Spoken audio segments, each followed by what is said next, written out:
This is the unrestricted free agent.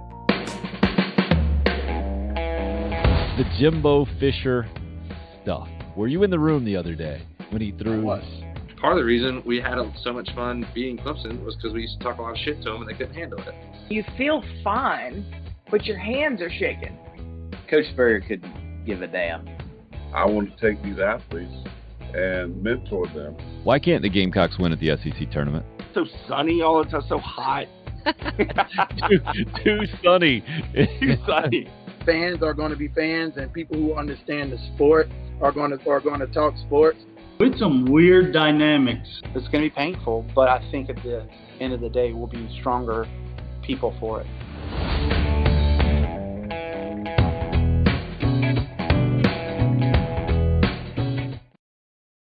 Let's get it going, shall we? Welcome in. SEC Media Days. A great excuse to talk football. Hope your Monday morning's off to a good start. Back from the beach and ready to go is where I'm at. The 2-year-old's up and rolling upstairs and the 7 and 9-year-old sleeping, so life is good at the Hill House. Hope life is good for you, too. See you weighing in this morning already. DC started us off 7:18 for the 8 to 10 live stream. Well done. Anthony up and rolling right before the 8 o'clock kickoff this morning with a good morning UFAs. Man, what an interesting last 10 days or so from the Gamecock perspective with the G.G. Jackson drama specifically. And we're going to get into that a little bit for sure. We got the British Open over the weekend and Cam Smith taking that down, and a great quote afterwards, going to see how many beers fit in the old claret jug. Good for him. But our main topic of conversation this morning and for the next unlimited future is SEC football for sure. Back in Atlanta for just the second time. SEC Media Days kicking off today. And what does that really mean? It didn't really mean much, right? The SEC is brilliant, like the NFL has been brilliant over the last several decades of just figuring out ways to be in the news cycle, right? And this is just a great example. Greg Sankey will address everybody at 11:30 this morning, I think, as the good mornings continue to roll in. And love that you guys are up on the live stream right now. Love to hear as many of your takes as possible. More interaction, the better for me. As I sit here and I don't want to just drone on and on for a couple hours. But glad you're a part of the program, however you're doing it. Live streaming YouTube, Twitter, and Facebook. The video portion, that is, and then the audio version on Podbean, and the audio version pops out on the podcast platforms after. So let's get into SEC Media Days from a broad perspective. This year, as opposed to other years, pretty quiet from a coaching perspective. It is one guy firmly about as hot on the hot seat as you can be in Auburn's Brian Harsin. But other than him, he's like almost oddly calm across the SEC. Because most years you got turnover and a lot of question marks out there. I mean, just think about the last several years from the South Carolina perspective with Will Muschamp towards the end of his tenure. And then last year you had Shane Beamer coming in for the first time. You usually have a lot of that as well. You don't have a ton of it this year.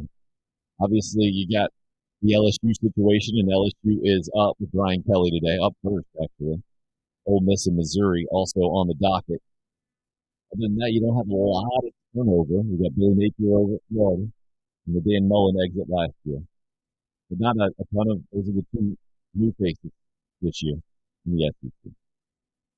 And then you got Brian Harsin for Auburn. Almost, you get the feeling, don't you, with 1 foot out the door, it's going to take a lot for him to turn it around at Auburn.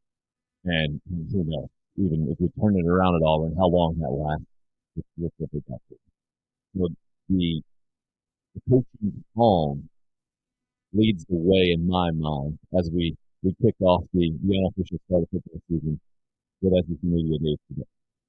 The more maybe intriguing storylines this week about who's going to play quarterback for some big-time programs, including Brian Kelly and LSU, including Brian Harsin and Auburn, and then old Jimbo Fisher over at Texas A&M. Got transfers involved, and intra-conference transfers involved. When you had A&M's quarterback moving over, I had to write this down because it's so goofy. Zach Calzada moved over to Auburn, right, who already was starting an LSU transfer, and P.J. Finley at the end of last season. At Texas A&M, you got LSU, Mackie Johnson going over there trying to take that job after Haynes King last year's opening day starter still back, and they got another big-time recruit in, Connor Wegman. And then at LSU, you got the Arizona State transfer and Jalen Daniels, and trying to take the job from Miles Brennan. And you got Garrett Nussmeier also involved. So, to me, that's the most interesting discussion, part of the most interesting discussion. I think the headlining discussion, we always talk quarterbacks and what those programs are going to do with those transfers involved. And then at LSU, specifically with Brian Kelly involved, going to be fascinating to see. We got that going on.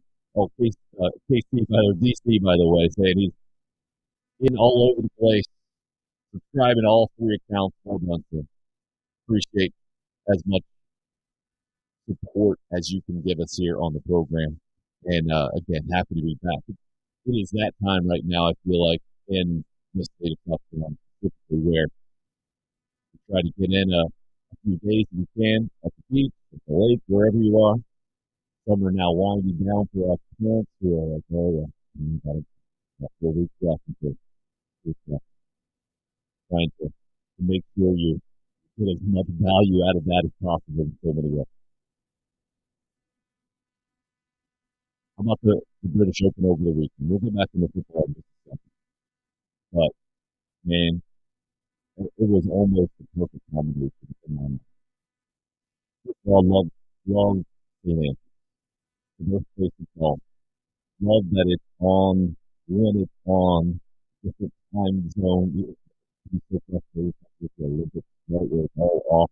But golf is a new and more earlier in the day kind of activity to begin with. We played here in this past break, and I think we shoot off like 7:45. It's trying to do it this time of year, and the leaders going off before 11 a.m. over the weekend. Dustin Johnson amongst the leaders in contention, and for a guy who's from urban, for a guy who has had his reputation on the tour be what it is, it's fascinating. It's unstoppable, and gets made fun of all the time for being as risky as he is, but on so many commercials, the face of golf in so many ways outside of Tiger and Phil, and then the latest Live Series stuff. But to be right there in the mix with Rory McIlroy, especially, who's been firmly in the anti-Live camp. Fascinating just to have that involved. Good to see that Dustin was very much relevant. Bryson DeChambeau, relevant over the weekend. Unfortunately, didn't work out for either one of those guys down the stretch. Didn't work out for Rory either, even as well as he played. Couldn't make clutch putts down the stretch, and Cam Smith goes nuts. 5 straight birdies? He and Cam Young, when Young pops in his eagle on 18 yesterday, they both finished 64 in their final rounds. Tremendous in a lot of ways. Saw former Gamecock golfer Kyle Thompson on social media saying that St. Andrews it can't compete. The final tally there was 20 under? 19? 20? I think 20 was the winner, right? And St. Andrews just hasn't evolved with the length of all these guys. All these drivable par 4s made it so fun to watch. I love that big time risk reward. Got the road hole on 17 as well. Everything that is St. Andrews, I thought it delivered.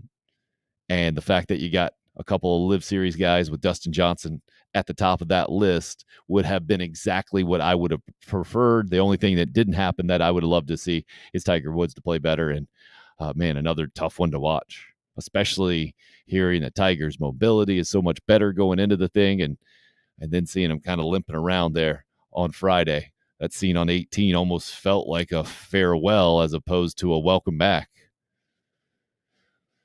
So we'll see how that all continues to evolve. I guess I should say that I'm just thankful to have Tiger at all here in 2022 after it had been what it had been, and the accident was as major as it was. So at least we got some. I can only see moving forward that he's going to get stronger and become more of a, I guess that the health will level out maybe a little bit, and he'll be able to figure out how to get somewhat in contention every now and again, maybe at one of these majors, but who knows? So I know a bunch of you aren't in on the golf necessarily, but it was the major sporting event over the weekend, and it does wrap up the majors, which is still kind of weird to say since the PGA Championship moved up on the schedule to number 2 instead of what it used to be. I think it'd be in about 3 weeks and get kind of lost in the pre-football shuffle, but I thought it was tremendous. Well, John Frew, welcome into you, sir. He says, good morning, everyone. Adds Barnyard. So glad to see you, brother. Good to see you as well, John. John, the rare Texas and Gamecock fan who'll have to kind of balance his loyalties as the new SEC hits us here, whether that is actually in 2025, like it is supposed to be officially, or it is a little bit before then, like I think, and a lot of people think it might happen a year or so earlier. And that's another part of SEC Media Days for sure. This will be the frustrating part of the discussion this week. The what do you think speculation, or how do you want things to be, or the whole thing. And I'm sure head coaches by and large will do their best to deflect any of the Southern Cal, UCLA, Big Ten expansion type talk out there, the 2 super conferences or whatever. It seems to have died down a little bit. I just don't know what the Pac-12's doing out there. The Big 12, they have their 12 schools right after Texas and Oklahoma leave because they were sitting at, and the math always makes my head hurt, right? The Big 12 was sitting at 10 schools for forever, for a long time. With Texas and Oklahoma leaving, that'll bring them down to 8, but they added in the 4 schools, BYU, Houston, Cincinnati, and UCF. So they're good to go, right? I think that's how that works. So there'll actually be 12 in the Big 12. Now the Pac-12 is going to be back down to 10 without Southern Cal and UCLA. So what they do, it still has to do a lot with Oregon and Washington. Still has to do a lot with Notre Dame.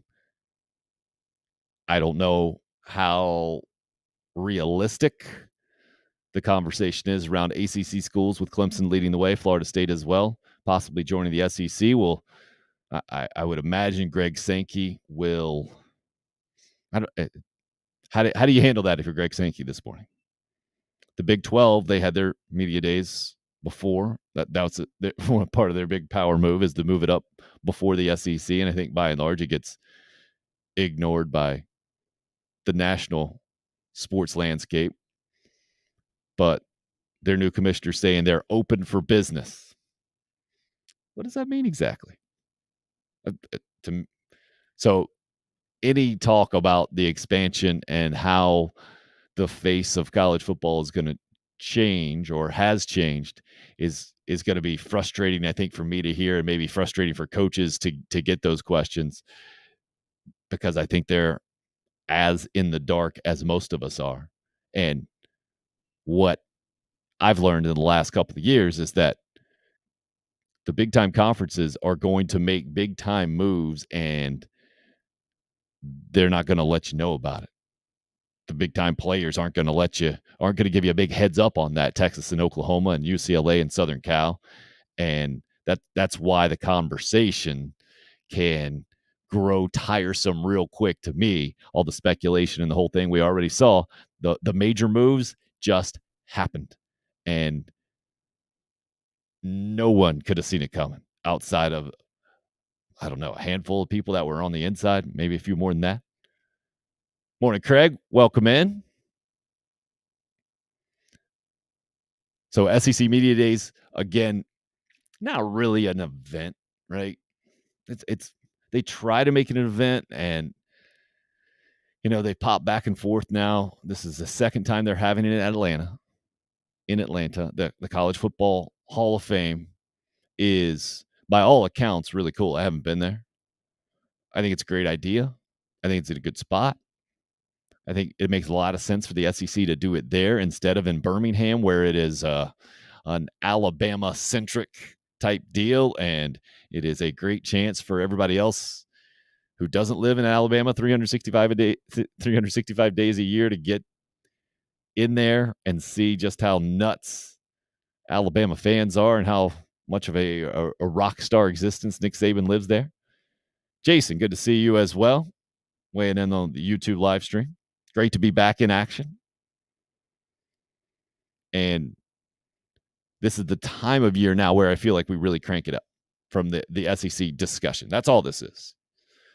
And the more kind of corporate this thing has become, the farther they moved it back, right? Sometimes the discussion can wane a little bit as we haven't even gotten really to the last few days of July yet. So they're trying to space this thing out, but they've done it during the slowest week of professional sports. We got the home run derby tonight. You got the Major League Baseball All-Star game. You had the draft, weirdly to me, last night, right? The first round anyway, first couple of rounds. That has been moved back so far and has changed the major sports calendar a little bit, but the Major League Baseball draft will never, it's impossible to compete with. They're trying. I mean, when you get that Kumar Rocker name brand recognition and the drama around him going, 10th last year, and then not signing with the Mets, going 3rd last night. Apparent questions about the health of his arm moving forward and the whole thing. It's intriguing for sure. Clemson's Max Wagner goes relatively early last night. It was Tucker Toman, the son of former Gamecock assistant Jim Toman, played at Hammond there in Columbia, supposed to go last night. I needed to double check. Late last night, he had not gone at all. Jackson Holliday, the son of Matt Holliday, going first last night.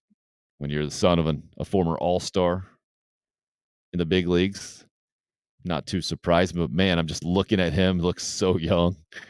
When you hit 685 with 17 home runs, 79 RBIs, stole 30 bases in 40 games in your high school season. Yeah, that's pretty impressive. But when you're the number 1 overall pick in the Major League Baseball draft, you better be pretty impressive. And a kid in Georgia going number 2, Drew Jones is his name, a high school outfielder. So it was high schoolers in the first couple of picks there. Kumar Rocker going 3rd to the Rangers, the former Vandy standout, and a guy who just was kind of in limbo in the last year, having not signed. And the thought was that Rocker wasn't going to go in the top 15 picks. But now Jack Leiter was the pick for the Rangers last year, and he joins Leiter again. And it was a surprise last night for sure. Looking down the list, we got more high schoolers at 4 and 5 than Jacob Berry, an LSU outfielder, going at number 6 last night. Pitcher for Oklahoma, 7. Got a Virginia Tech outfielder going 9th. I saw a Campbell, Georgia Tech catcher, Kevin Parada. He's the guy who had the crazy stance, putting the bat kind of all the way over and then some. goes 11 to the Mets. Just as we're rolling down, a bunch of college players taken after those top high school players. The Campbell shortstop going 13th overall in the first rounder there. So a couple of headlines coming out of the Major League Baseball draft. But again, those kind of minor headlines compared to what moves forward now for us. And with the SEC Media Days kicking off today, you got SEC Commissioner Greg Sankey set to make his address, which is very scripted and very much kind of like a political speech. And I think it will be written about, especially this year now with the conference realignment. And whatever he says about that will, I think, be the story today, or certainly seems to be set up to be the story today, unless he's got anything else that we just have no idea about. But the commissioner's address always, especially lately, I should say, has seemed more like a political platform unveiling. Like, this will be the theme of things. I'm sure Sankey will say the SEC is strong and leading the way and the whole thing. Other than that, I can't imagine any big headline address today overshadowing the actual football talk, which will be strong, especially with Brian Kelly kind of headlining things and LSU up first. What that program has gone through the last several years, mind-boggling. First of all, the fact that Brian Kelly's the LSU head coach. Never, I don't know how many people would have seen that coming. The fact that Ed Orgeron won a national championship, I'll raise my hand right here and get first in line. Never saw that coming. Always thought, I'm great character. I think great for the game of college football. Tremendous assistant coach, recruiter. But head coach, all of us who saw the Ole Miss experiment, I'm like, what are you doing, LSU? This was the big plan, to move Les Miles out and get him in. But there they were, one of college football's best teams a couple of years ago. And then, man, did it flame out. It went up in flames in a hurry, didn't it? It, to me, just reinforces how important a college football head coach is. And there are programs out there, LSU obviously being one of them. Auburn, which is up, Wednesday on the schedule. Sorry. So it gets bookended. Auburn's going to be last. They're on the last day this week. They're Thursday. LSU is certainly another program where the head coach, unless you're Nick Saban, I was trying to think of an Auburn example. I don't think there is an Auburn example. Nick Saban might be the only example I can give at both of those programs where you do not have the power as the head coach that you have at other programs, because those programs are monsters. And they are more than just college football jobs. I think Brian Harsin figured that out last year. I think Ed Orgeron had no clue what was coming with the national championship and how quickly he could lose control of that thing. Personal control too, maybe. Great examples. I mean, we've seen it with the Auburn program too. Gene Chizik winning the national championship in 2010 and then out a couple of years later. I don't know if there are a lot of college football programs that can do that. But LSU and Auburn are certainly right there, and we've seen it happen.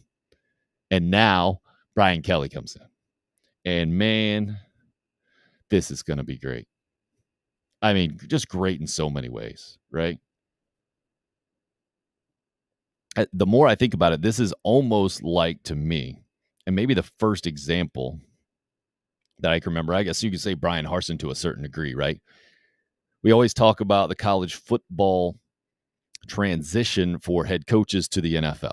Matt Rule, the Carolina Panthers, being the best example right now. Steve Spurrier maybe being a really good example prior. Lou Holtz even. His failed experiment with the Jets back in the day. And how some guys, it just doesn't work out. typically it doesn't work out. And I think the same is true, by and large, Nick Saban being a big exception. I think now Butch Jones is a great example to me at Tennessee of a guy coming into the SEC from the outside, not from the region, not familiar with everything that comes along with the SEC stuff.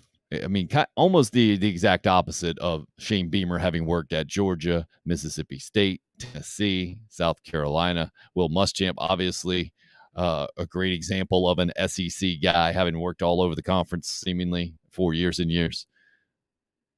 So it doesn't necessarily guarantee success, obviously, with Will Muschamp there.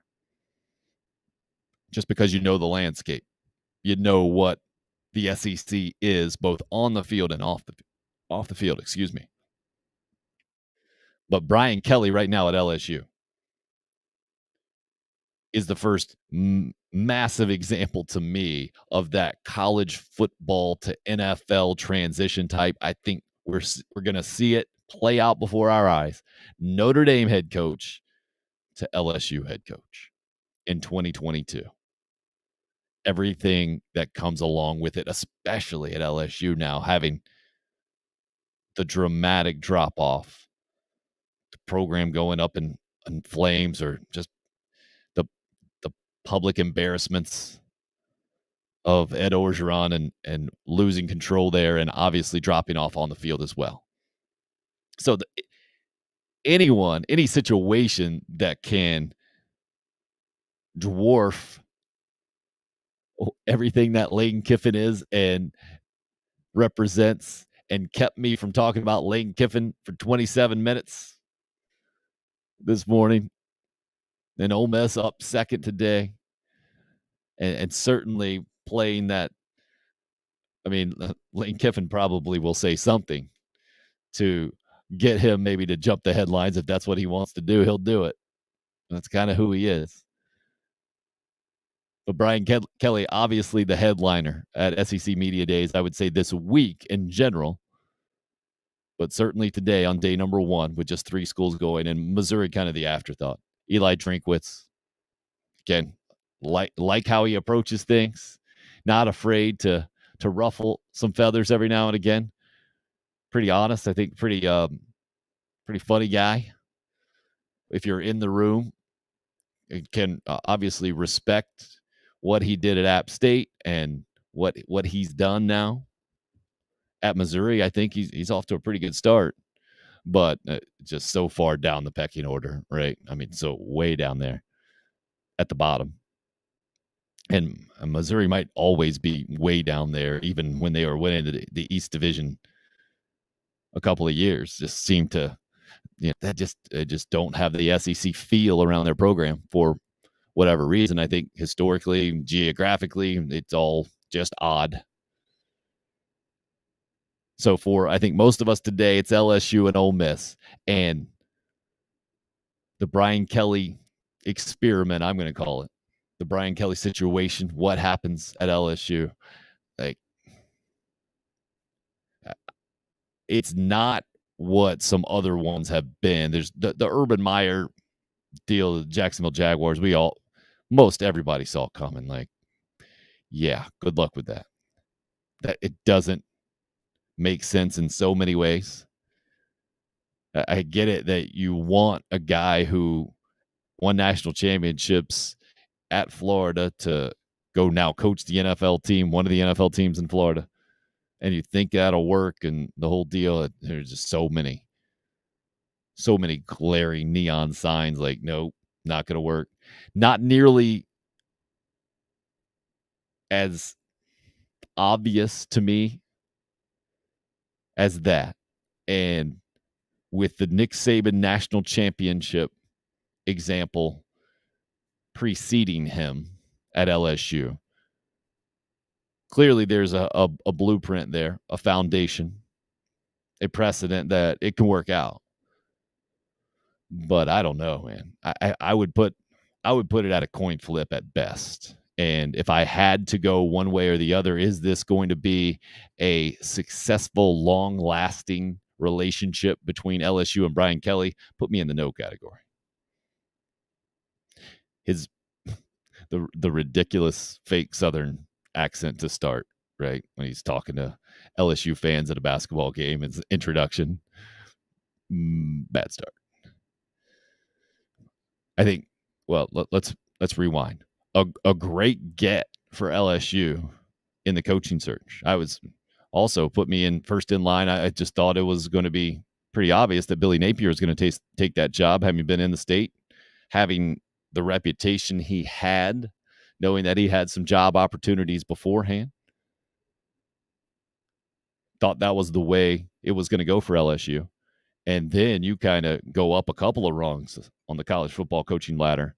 Instead of getting someone up and coming in their career, you've gone the opposite. You got an established guy who's done it at multiple programs, Cincinnati before Notre Dame, and done it pretty consistently at a pretty high level. But that's the thing at LSU. Because what I just said, I think, described Les Miles. He did it pretty consistently at a pretty high level, but never won championships, or didn't win enough championships, I should say. Having won one at LSU, didn't do it enough to keep LSU's fan base happy for long enough, right?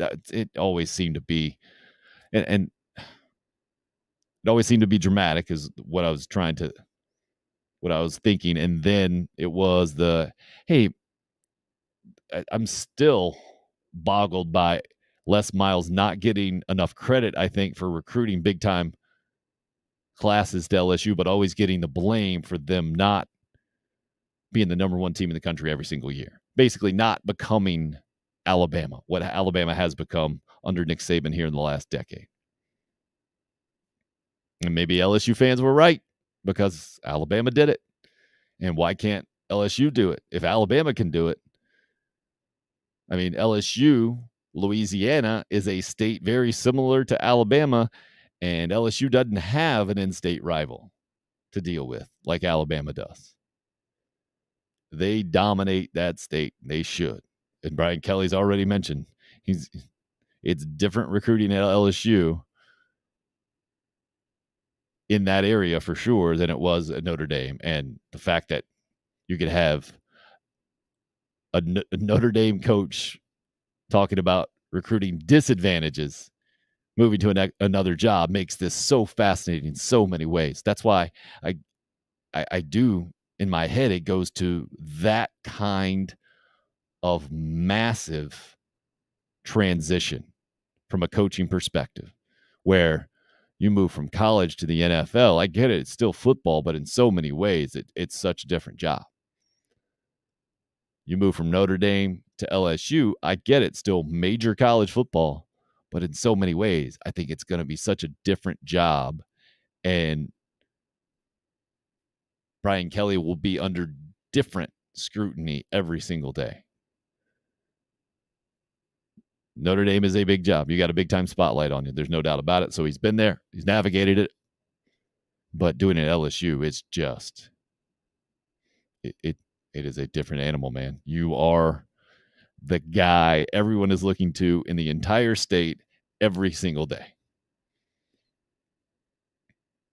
And then taking over now that program, which had one of the best teams in college football history just a couple of years ago, fell off the map in publicly embarrassing fashions. And now LSU fans, I think, can only expect Brian Kelly to have them right back in the national championship picture very soon. Maybe he gets a bit of a pass this first year that LSU fans would probably concede they're not going to be favored to beat Alabama. But after this year, they better be real quick, or that fan base is not going to be happy with Brian Kelly.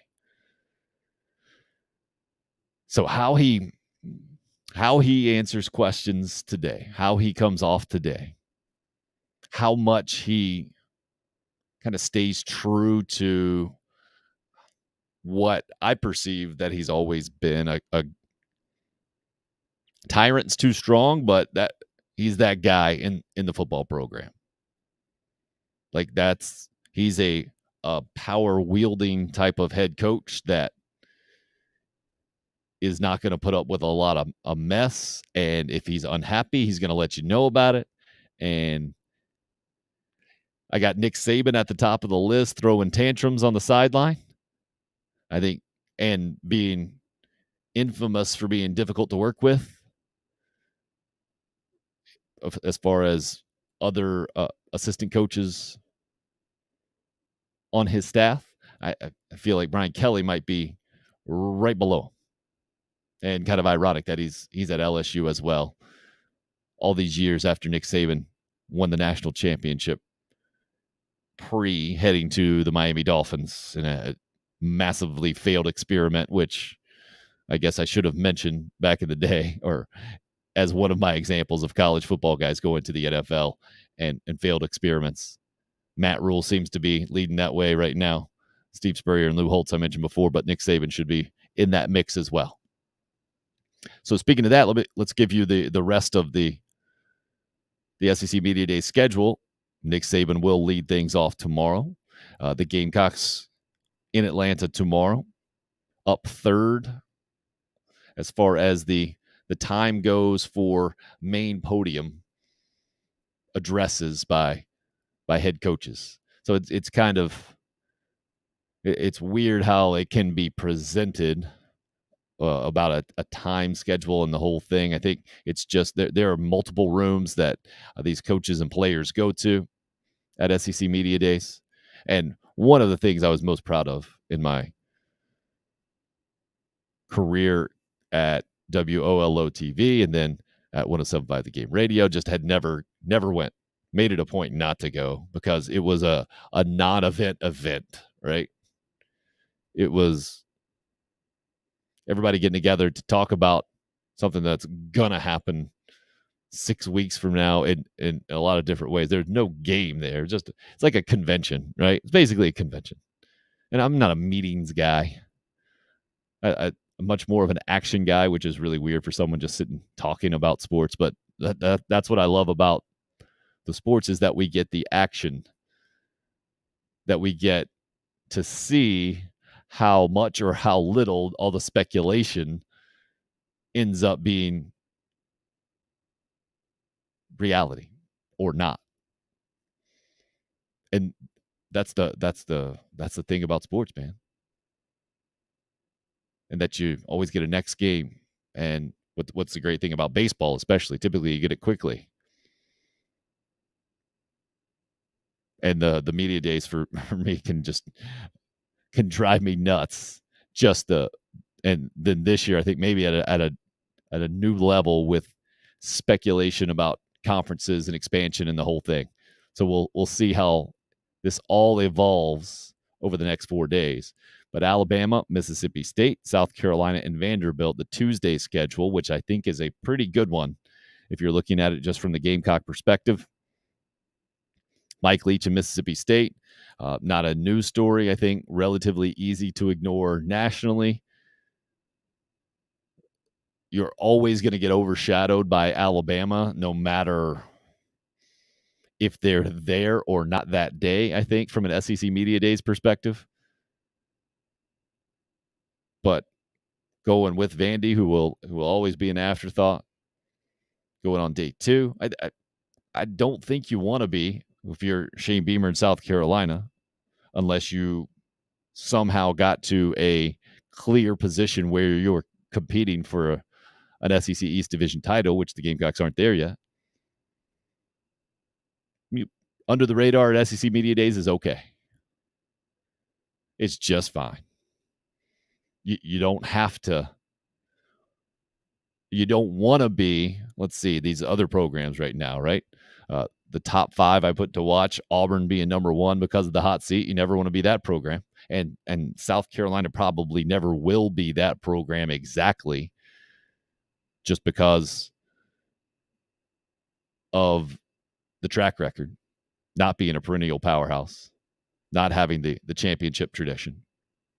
So you don't have to really worry about that. But you got Auburn taking that mantle. Now you got LSU. You don't want to be the program in transition because of how difficult that can be, that Gamecock fans know all too well, of regenerating momentum and getting it going. And that's where South Carolina was this time last year. So in a better spot than last year for sure. And then you also don't want to be that program that no one's really excited about. I think that is Mississippi State and Mike Leach. It's not a news story. Mike Leach got an extension recently. Seems to be an okay fit there, but I don't think anyone is overly excited about Mississippi State's prospect to compete in the SEC West this year. Let's put it that way. So I think a good slot for Shane Beamer and company, because what South Carolina does have going for the program is certainly positive momentum. And that's not easy to do at SEC Media Days, year in and year out. Because you're always going to get some kind of questions and some kind of angle that things aren't going to be great in your upcoming season, right? There's plenty of angles there. And South Carolina has those again this year, but the positives outweigh those kind of storylines so much, with Spencer Rattler leading the way and what Shane Beamer did in year number 1 leading the way. So more about the Gamecocks, of course, coming up tomorrow. Wednesday, I think, is the most ho-hum day. You got Arkansas and Sam Pittman. Nice story. Revitalized program. Florida and Billy Napier. I think they're amongst the top 5 programs to watch for sure. But I think Napier will do a relatively good job at deflecting any kind of drama. Kirby Smart is probably at the top of that list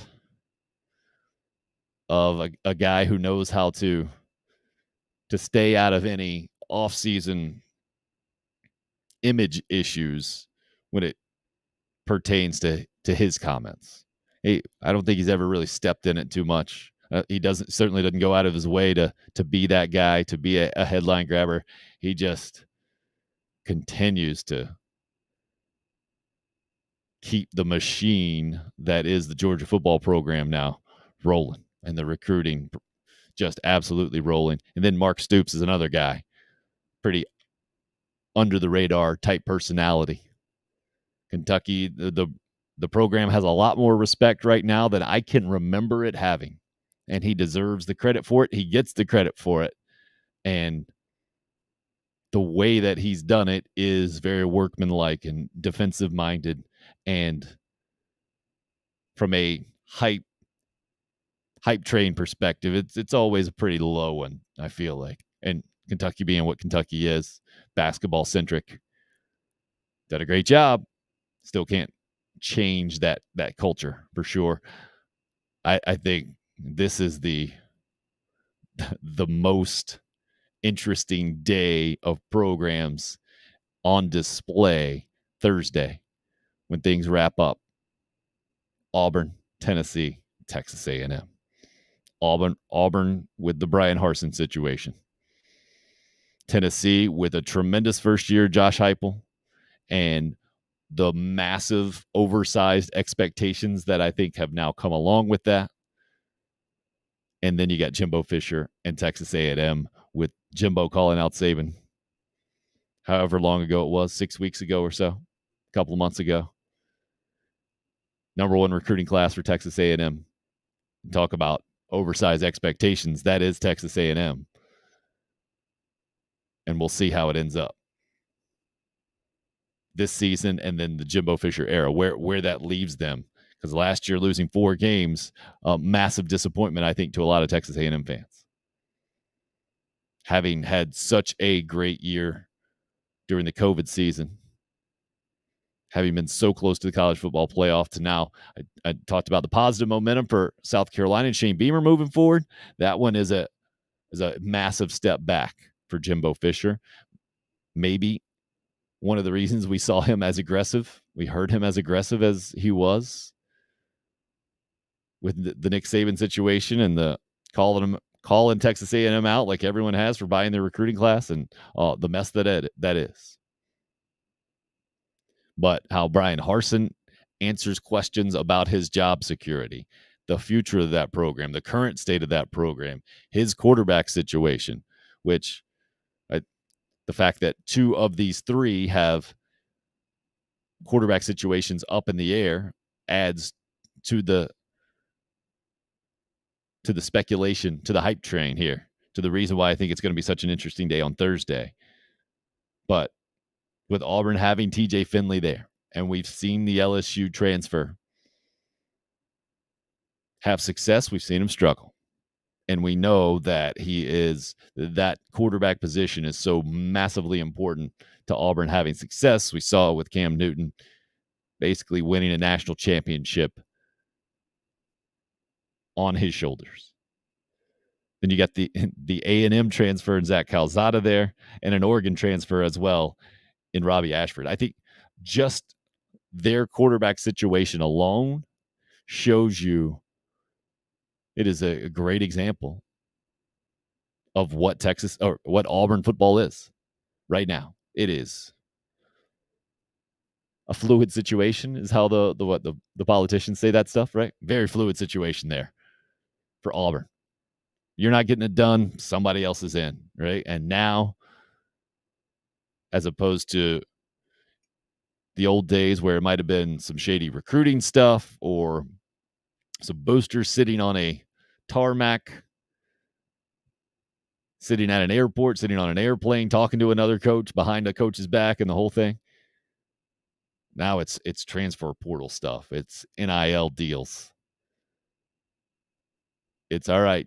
TJ Finley, we got you in from LSU. You did okay at times. You did pretty good, but man, it's got to get better. Bring him in. Texas A&M, Oregon, bring him in. See what we got. And then you got Texas A&M situation as well. Bringing in LSU's Max Johnson, which you had a guy in Haynes King that you thought was going to be your guy. Didn't turn out to be the guy. And Zach Calzada took over, but apparently not good enough with those. I mentioned those 4 losses, right? Not good enough in that exit interview with Jimbo Fisher to stick around. I don't know exactly what happened there with LSU. Maybe it was Miles Brennan coming back, but it seemed like Max Johnson had already beat him out. Maybe it's Brian Kelly coming in with not necessarily a tremendously quarterback friendly system or great track record with quarterbacks. Maybe it's just Jimbo Fisher does have a pretty good one. All of that leading into the Texas A&M situation, though, man. And then you get into Jimbo Fisher apparently at the point where he doesn't feel like he's got to back down to defer to Nick Saban because they beat him last year. I love any head coach in the SEC who feels like he doesn't have to defer to Nick Saban. I would love for Kirby Smart to throw in as many digs as possible about Georgia beating Alabama and being the national champs and the whole thing. But Kirby Smart's not that personality. Jimbo is. But Jimbo hasn't done enough now, and I think we already had that obvious huge public drama play out several months ago that they're now trying to say, oh, no, we got no problem with each other. We're good. Moving forward. Yeah, right. But that was such a huge deal, and I'm sure a distraction in a lot of ways to those programs, to A&M's program, that Jimbo will downplay it moving forward and probably just be as boring or just as awkward as possible, talking so fast. and in the way that he does, where oftentimes he ends up being the only one laughing at a joke that he makes. That just seems odd, like an odd comment. Just kind of shows me that he thinks at a different frequency, man. A lot of guys do, but then you can't necessarily see that as evidently as Jimbo Fisher, as you can with Jimbo Fisher. At least I feel like I can when he speaks. I was talking about Dave Aranda and Baylor, and I think that's another example just on maybe the opposite end of the spectrum, right? Dave Aranda is a really kind of quiet, intense, cerebral type guy. Jimbo Fisher, on the other hand, is a loud, high energy, talking a mile a minute, strikes me as used car salesman kind of personality. But both guys, successful football coaches, have done it, have figured out the ways that their personalities can be now these CEOs of massive corporations, football corporations. And Jimbo's gotten to the national championship level. Dave Aranda at the amazing level of that's never happened before, Baylor being the preseason Big 12 favorite. So obviously you can still have a bunch of success being those personalities and doing it that way. But it, again, adds to the flavor, to the depth of how much fun college football is.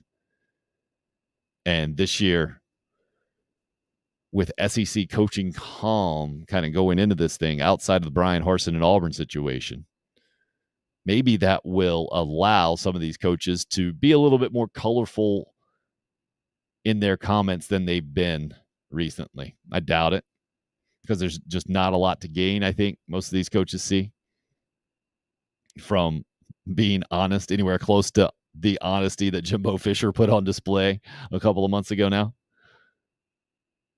So unfortunately, I think we'll probably get the usual kind of stump speeches and guys staying on message, I guess is what it's called these days, even for SEC coaches. But maybe not. And with Lane Kiffin up today, I think we'll find out real soon. Eli Drinkwitz as well, kind of another guy who doesn't have to play within the same parameters as a lot of SEC coaches, I think, because he needs his program to get attention. He could use more attention at his program, let's say, and that's not the case at most SEC programs. Craig weighing in on the YouTube live stream said, I could see Dave Aranda coaching at Auburn once Harsin is shown the door. I can't see that at all. That doesn't seem like it would be a good fit for Dave Aranda. You have to be such a politician. I mean, we've seen that, haven't we? Exactly. Gene Chizik was kind of that guy, another guy, the Iowa State situation where he had a terrible record. They still brought him in and the whole thing. And I guess there were SEC roots there to some degree before that, but an example of a guy that even won a national championship. I'll never forget that 2010 SEC championship. I went and covered that, and they have like this lunch that was it Regions Bank, I think, was the big sponsor, and maybe still is the big sponsor of the SEC. I think that in Atlanta they hold this pre-championship game luncheon with the head coaches on the stage, and it was Dave Neal, the play-by-play guy, was kind of emceeing this thing. It was just those three guys: Steve Spurrier, Dave Neal, Gene Chizik at the time. And it struck me at that luncheon how much Gene Chizik sounded like George W. Bush to me. Just his voice and maybe the cadence as well. But I just bring that up because of how much of a politician you got to be at just any college football coaching job. And Auburn, you have to have such a kind of a chip on the shoulder in 2022 right now because of Alabama and everything they've accomplished. And I don't see Aranda being the guy. Craig says, maybe I should have said coaching somewhere in the SEC. I think he's at that level. Well, clearly defensively, long time success at LSU, no doubt. I don't know. It's such an interesting personality. I don't know if it can translate as an SEC head coach for Dave Aranda, because so much of it is what we're going to see this week. Glad handing, having the public messaging out there, what Shane Beamer is really good at, right? Why Shane Beamer is a really good fit for South Carolina right now. I think he is kind of on the opposite end personality-wise as Dave Aranda, and even maybe coaching resume-wise, right? Aranda's always been the coordinator and a defensive guy. Beamer's kind of bounced all around from a coaching position standpoint, but he hadn't had a defensive reputation, never been a big-time coordinator other than a special teams coordinator, recruiting coordinator, if you want to make that argument, okay. But that's a much different deal than being kind of the defensive mastermind behind what LSU defenses have been at their peak in the last several years. And SEC football coaching jobs just are that in so many ways, especially with social media being what it is these days, that you can, when you say something, even if it's at a gathering for your boosters, like Nick Saban was at the other month, that it can go so public, so fast, and cause such a stir. You better have the right guy. You better have a guy that you trust, that has experience, that you know can handle all that. And that's what these guys are going to be on display here the next couple of days doing. We'll see. Hope, good morning to you as well. He mentions the welcome back, Tim. Good to be back after a few days off, taking all of last week off for the old beach family vacation, which, let's see, we had, I think, 13 people in the house with the grandparents, my sister and her family, and kids and cousins and the whole thing. It was a blast. It was a lot. It was one of those you got to take a vacation after the vacation kind of deals. So happy to be back with you for sure. Morning to you, York, and the gang. So I guess a question to ask here the day before South Carolina hits SEC Media Days, and maybe we'll talk about it more tomorrow because it will still be pre-Shane Beamer hitting the big-time podium. Is there anything that you want to hear about Gamecock football other than what we've already heard, right? A lot of positive momentum moving forward. Spencer Rattler coming into the program, handling things how he's needed to handle them from a transfer perspective, a leadership perspective, earning the trust of his teammates and coaches kind of deal. I don't know if there's anything that you need to hear specifically or that you can hear specifically from Shane Beamer at this point. I think what this has become to me in a lot of ways is transitioning the message from the local fan base to the SEC or the national college football landscape at large. That's what SEC Media Days has become, I think, since they moved it back several years ago and tried to make it a more national type event, try to generate more national headlines, to understand that it's a quieter time in sports with the All-Star break in baseball. So I don't think there's anything out there that Shane Beamer needs to do necessarily going into this thing like he was in the position of last year where, yeah, he needed to make sure to keep the positive energy and momentum environment of him getting hired and making the transition from Will Muschamp. He needed to do that, but also needed to not write too large of checks and set the expectation too high, and also understand what he had to work with and all of that stuff. So that was a much trickier situation, I feel like, than he's in this year, where you had a bunch of success, or a really solid first year might be the best way to put it. You got a lot of good things moving forward. Now you got to make sure that the program continues on the positive trajectory, but seems to be a much easier sell this year for Shane Beamer in year number 2 than it was for year number 1. We'll get back into the SEC Media Days conversation in a lot of ways moving forward. Right now, I want to tell you about one of our sponsors on the program, Freedom Primary Care, someone who I trust with my family's health care, and encourage you to check out and see if they're a great fit for you moving forward. In 2022, man, there are a lot of things you got to think about when it comes to your health care moving forward. 803-627-2447 is the number you can call at Freedom Primary Care and just see if they're a fit for you. They're a great fit for my family because they really value that freedom part, right? Freedom Primary Care in healthcare these days. I never thought I'd have to say it, but they give you the freedom to choose, and they can do it in multiple ways in what you feel most comfortable with. The fact that one of their slogans is they're responsible to you, not for you, is really what I resonate with the most. Like, we are in charge of our health as individuals. It's kind of a personal responsibility thing.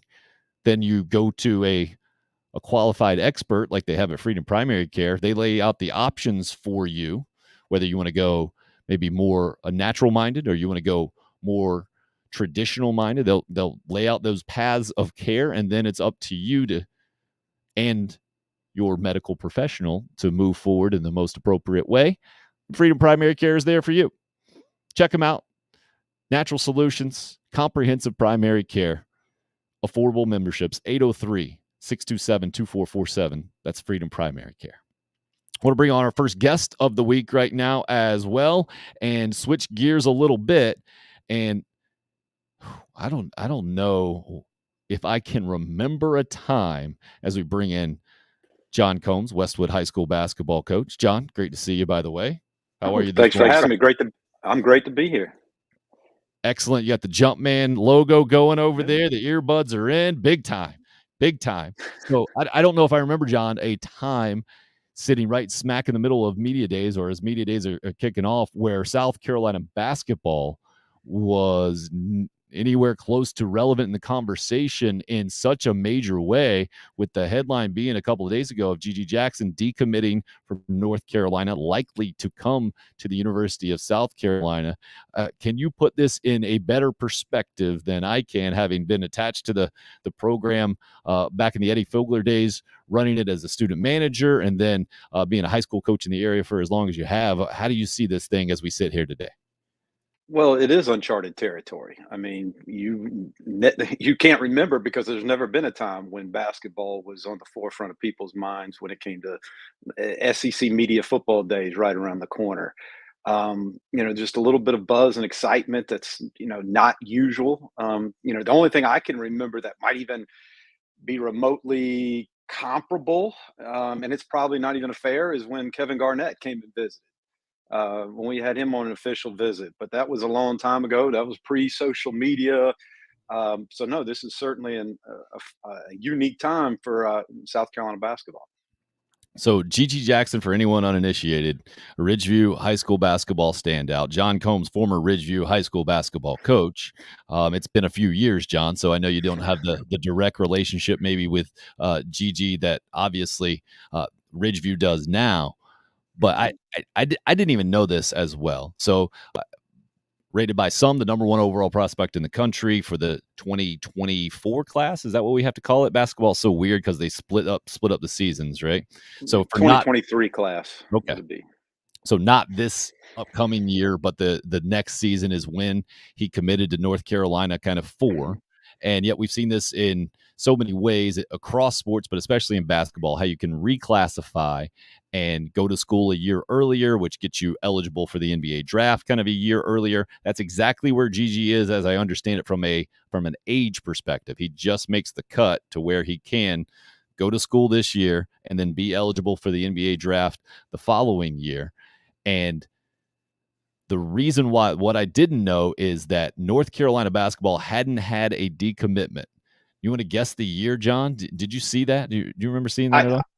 I did see. I said when. I don't even remember if there has been a year when they had a decommitment. I mean, well, it's almost been 20 years that I read. It was J.R. Smith back in the day, and you could see it as a decommitment, but he ended up jumping to the NBA, which you can't do as of the last 15 years or so. So G.G. Jackson has become already the first decommitment from North Carolina since 2003, and what's never happened, John, is that someone has decommitted from North Carolina for basketball and then gone to another school to play basketball.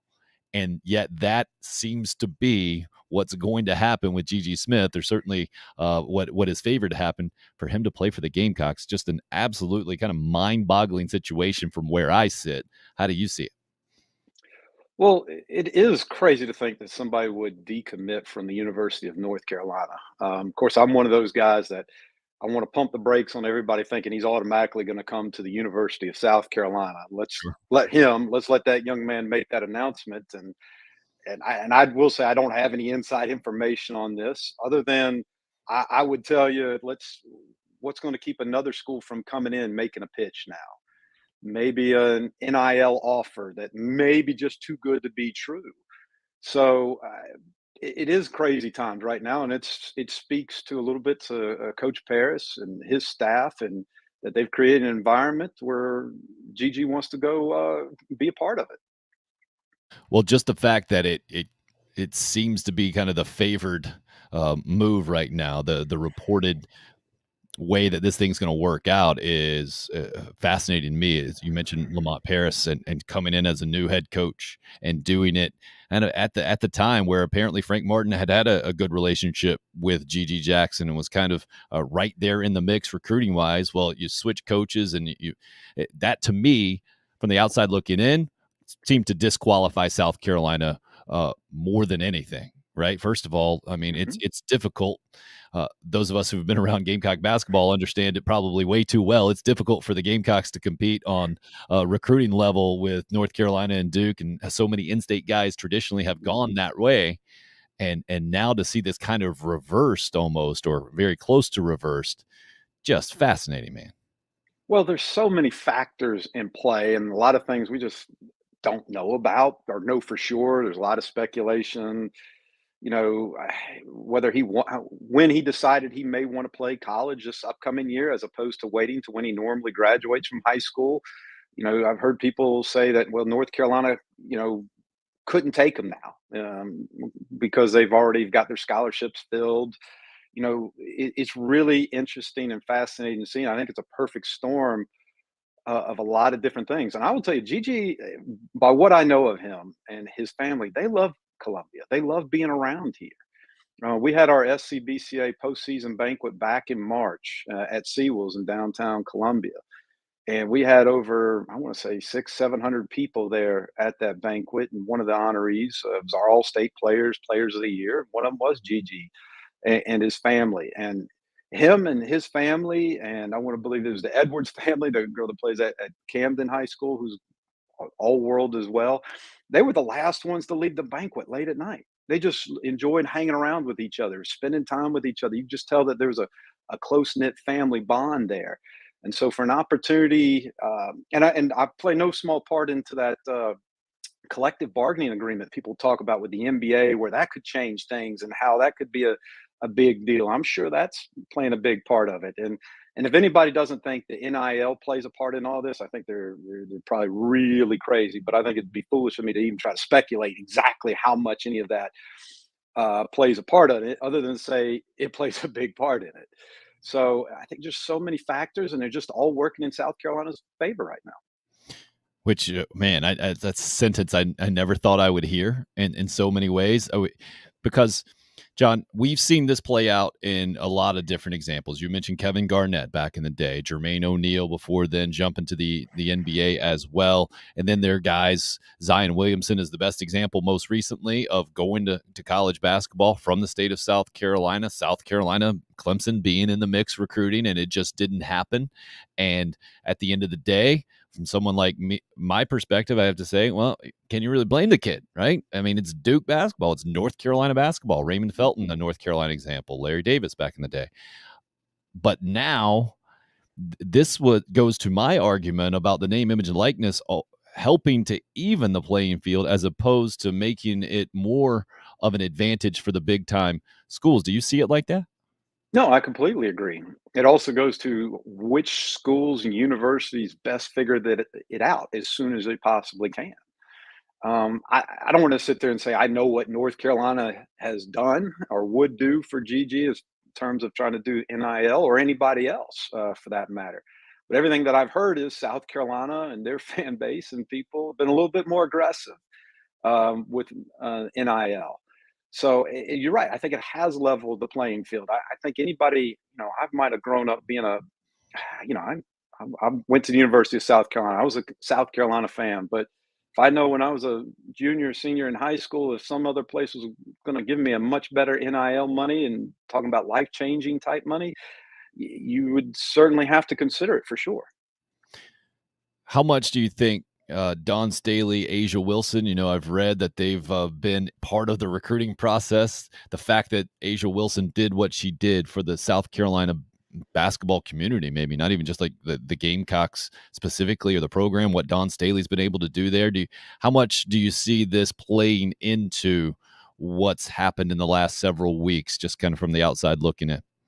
I think it certainly helps. I mean, how can it not? I mean, maybe not just one thing out of that, but if you put the collection of all these Asia Wilson, Coach Staley, these professional football players that were tweeting at them, there's that collective, come help make South Carolina great. That's got to help you make you feel good, especially if since he's from South Carolina.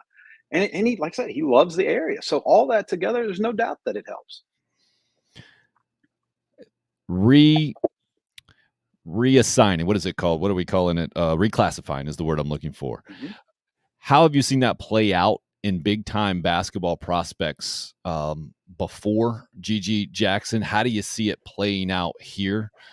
To me, it makes a lot of sense. And you mentioned the collective bargaining agreement. And if you look at it from a dollars and cents and you're saying, hey, if you can get in the NBA a year earlier before a collective bargaining agreement changes and you're going to make a lot more money, you probably want to go that route. That, to me, makes a lot of sense. For a guy who has dominated high school basketball like Gigi Jackson has, it makes sense to go ahead and move forward with your career and be challenged even more, to have more opportunities, the whole thing. I've always been on the other side of it in a lot of ways, going to college earlier for football prospects, for instance, that go a semester early and they miss out on the prom and the whole thing, and how coaches have always pushed for that. I get where they're coming from, but there's also a part of me that says, hey man, what about being, enjoying high school and the whole thing? How do you see the reclassification of these big time prospects, especially from the basketball perspective? Well, I think every young man's decision is unique to them, and you can't just paint everything with a broad stroke of it. I think I'll go back to NIL. That changes things in my book. You got a chance to go a year early, and you're talking making 6-7 figures. That's one thing. You're going to miss out on a lot of experiences. That's another. But Gigi's done a lot of good things in high school, and give Gigi credit too. He's had a really good high school career. He's progressed. And an opportunity, a school that really wants him, many schools that really want him, and the opportunity.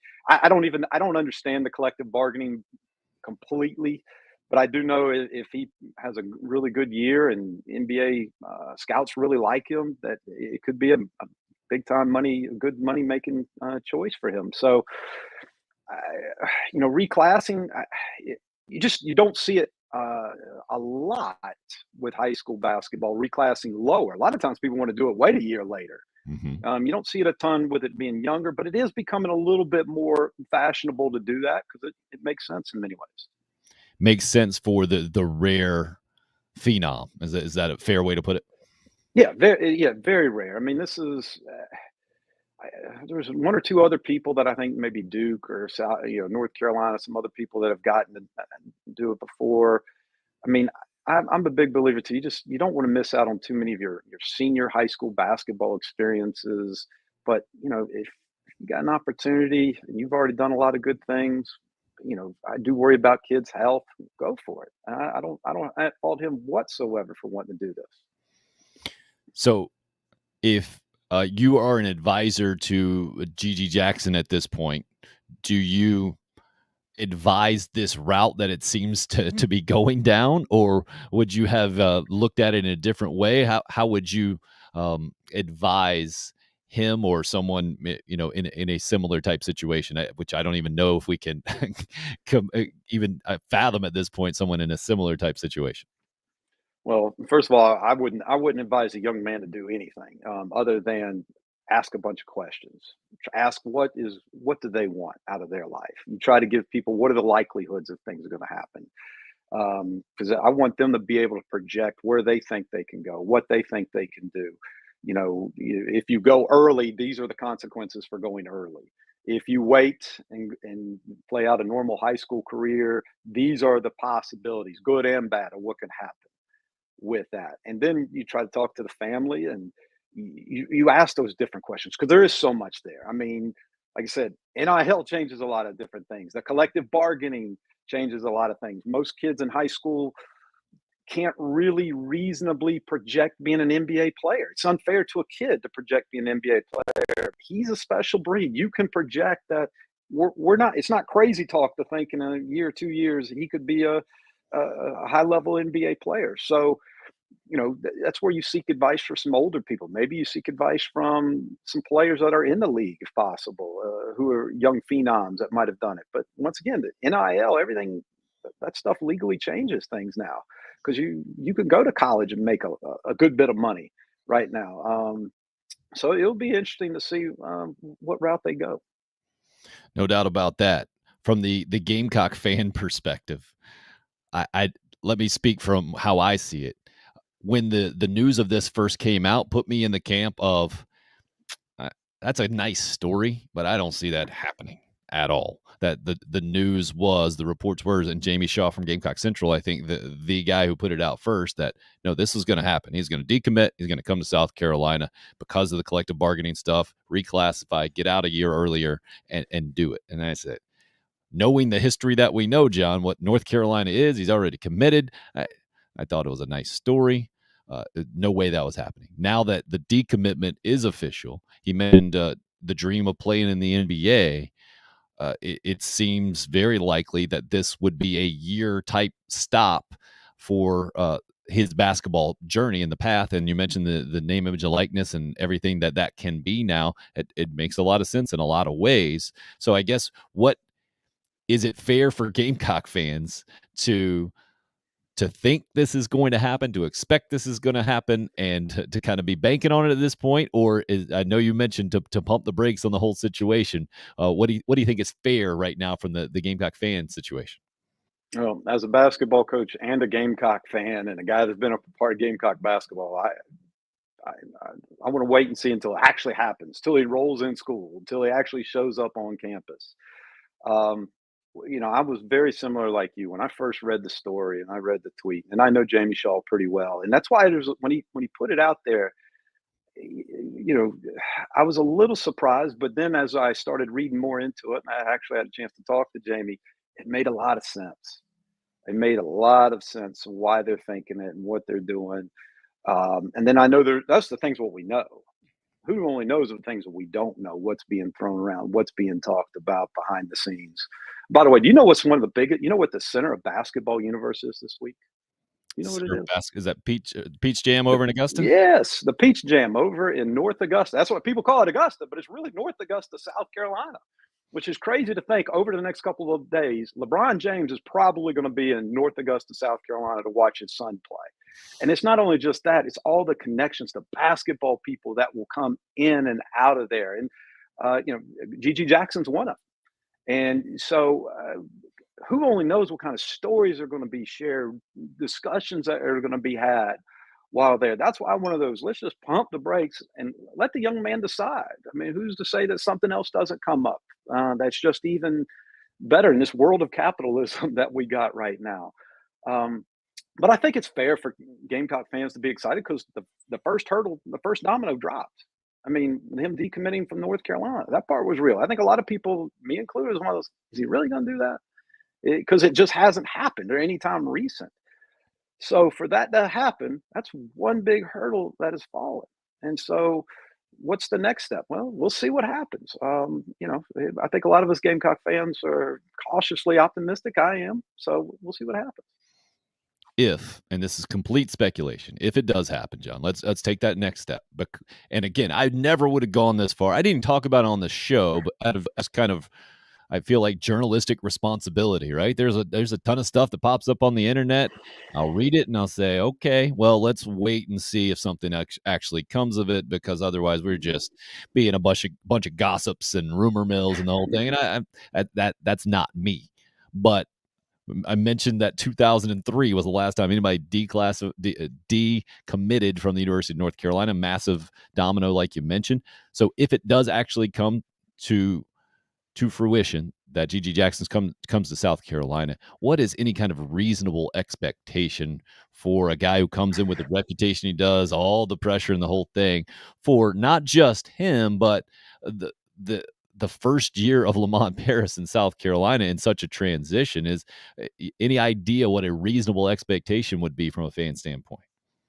No, I have no idea what's reasonable. Just to be truthful, and because I'm giving up the thought that there's any chance of there being reasonable expectations. There won't be. I mean, I think you even saw where a University of South Carolina associate athletics director sent out a tweet about good time for Gamecock basketball season tickets. I know that was a subtweet. I'm guessing, I'm speculating right there, but it's not reasonable. It's not going to be. But when you're considered the number one player for your class, you're going to have those type of expectations thrust upon you.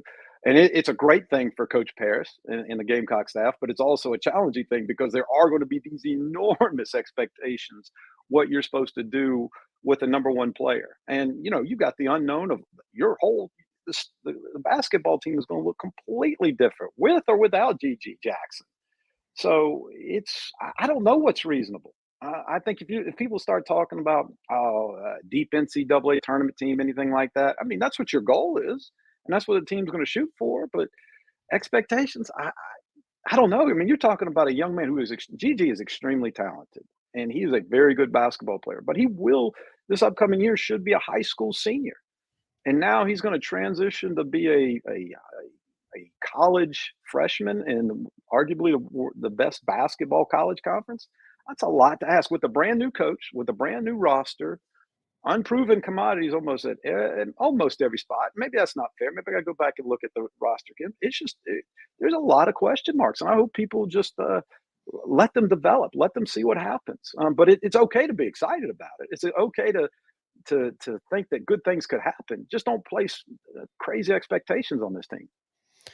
I think maybe Gamecock basketball fans might be uniquely qualified not to place crazy expectations. A postseason type team like Ben Simmons 1 year at LSU reminds me is the first thing that pops in my head. Right? They ended up getting to the NIT, and Simmons said he wasn't even going to play in the whole thing.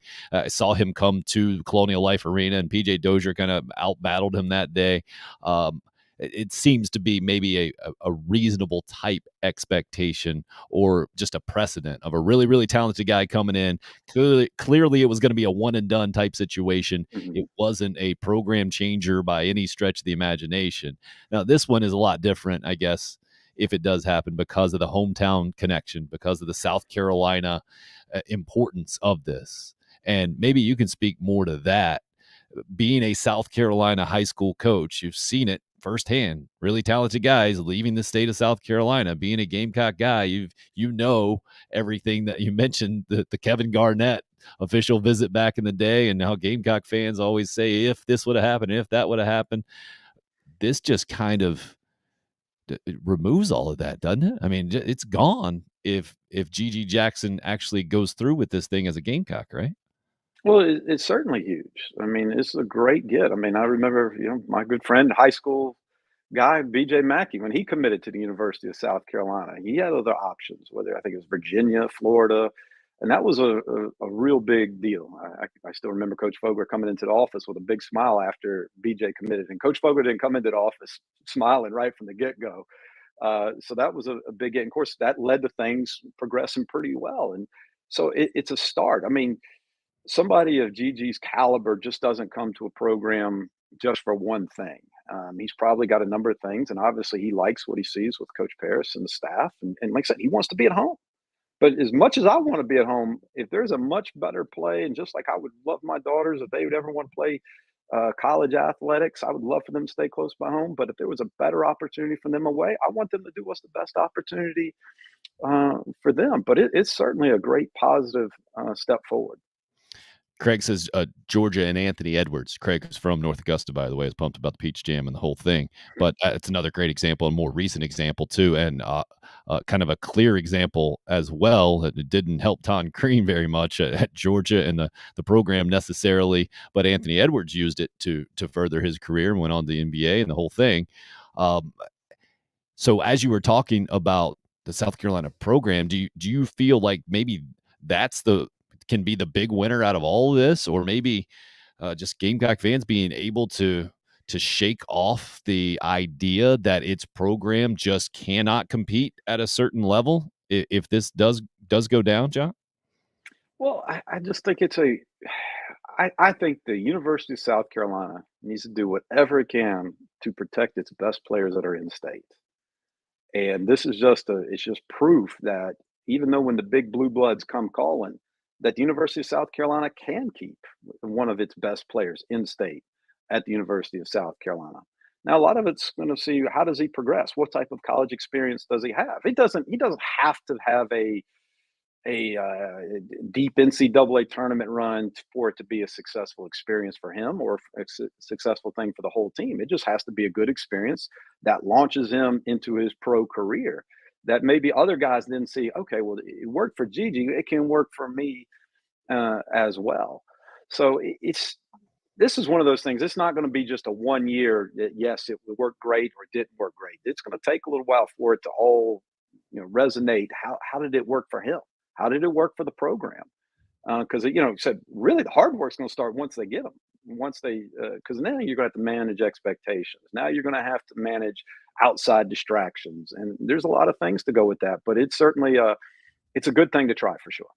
But the instant relevance that could come with this, I think, is just absolutely massive and mind-boggling to me, because never, John, and I feel like I've talked about name, image, and likeness way too much, but it has been such a massive thing in college sports. Never, ever, ever would I have thought that Gamecock basketball would be one of the most highly impacted sports in the country, with the advantage that you can take of name, image, and likeness. And it appears to be exactly that if this does happen.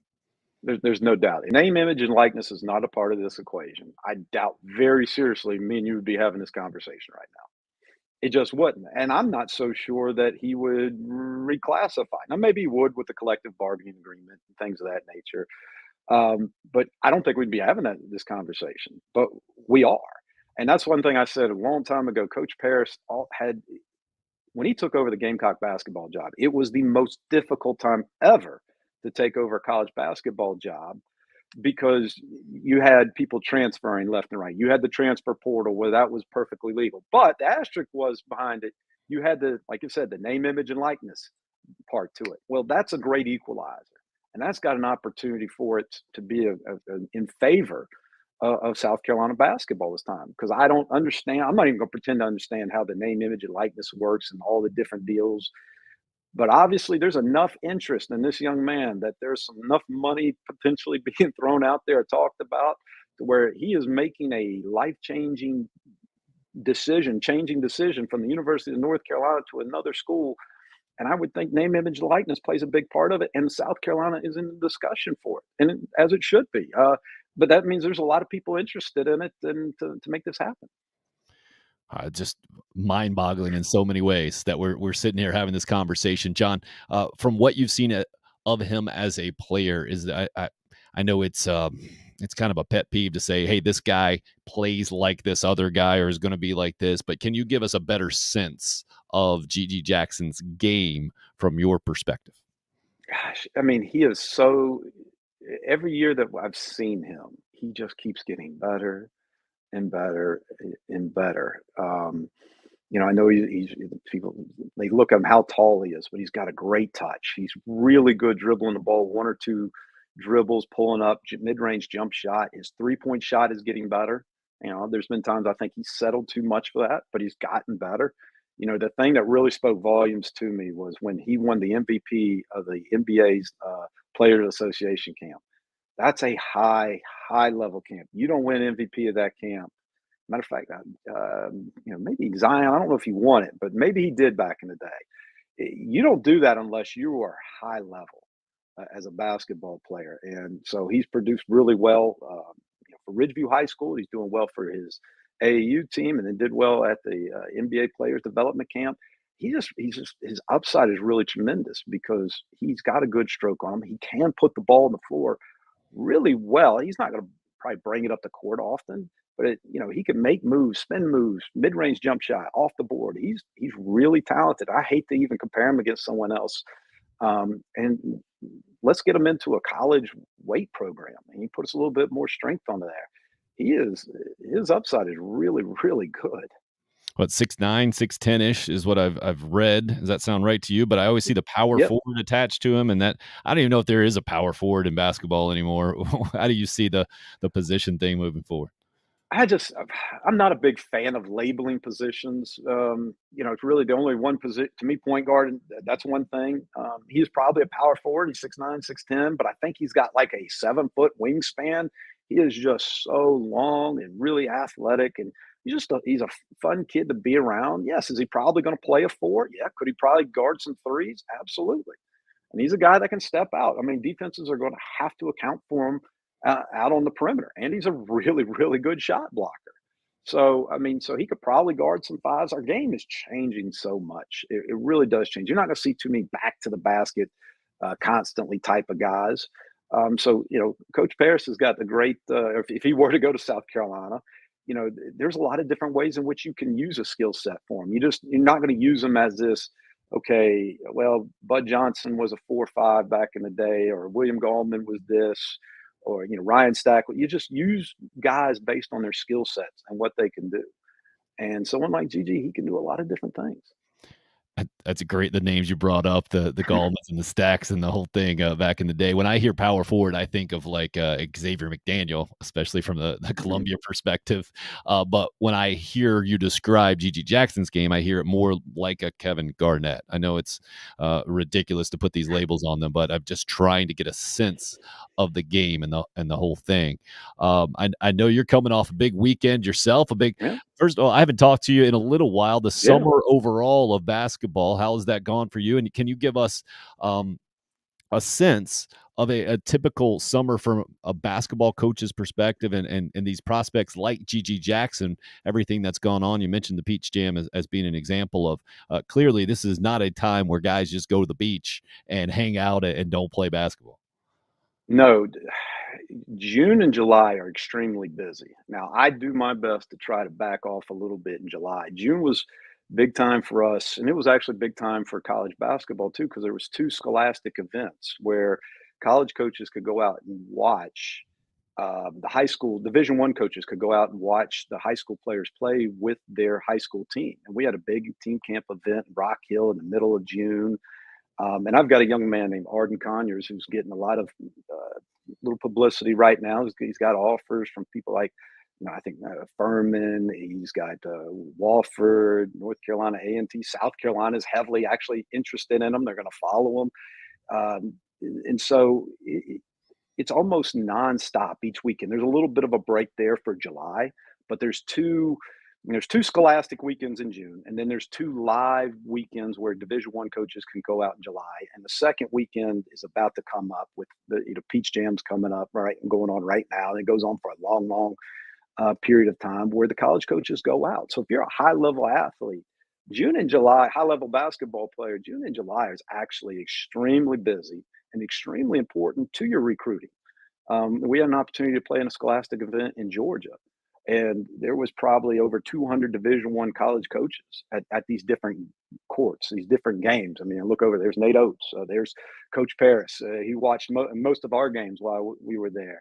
And you just see these different people. Sean May from North Carolina, they're just all there. All these kids are battling to try to impress these college coaches and give them an opportunity an opportunity to try to recruit them. And it's a fun time, but it's actually really, really busy.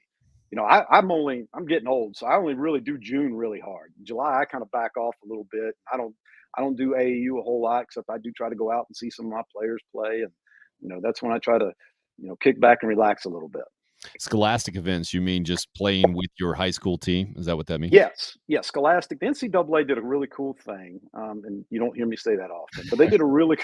Yeah, you they don't did a hear really, anybody say that often. No, but they did a real couple of years ago. We just had I want to say this was our third or fourth year in which we created events during the month of June, which Division I coaches can come out and see their see high school teams play. And we call those are called scholastic events. And, before 3 or 4 years ago, they couldn't do that. And it was really frustrating.